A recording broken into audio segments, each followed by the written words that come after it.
ఒకప్పుడు ఒక అందమైన అడవిలో చిన్న తాబేలు చిన్ను ఉండేది. చిన్ను చాలా ఆసక్తిగా ఉండేది. ప్రతిరోజు కొత్తదేదైనా తెలుసుకోవాలని అనుకునేది. ఒకరోజు అది అడవిలో తిరుగుతూ ఒక విచిత్రమైన తలుపు చూసింది. ఆ తలుపు మీద మాయా తోట అని రాసి ఉంది. చిన్ను కొంచెం భయపడి కాని ఆసక్తితో తలుపు తెరిచింది. అంత లోపలికి వెళ్ళగానే రంగురంగుల పూలు మాట్లాడుతున్నాయి.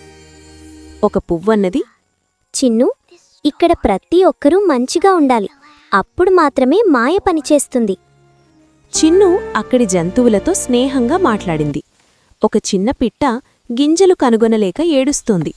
చిన్ను దానికి సహాయం చేసి గింజలు తెచ్చి ఇచ్చింది.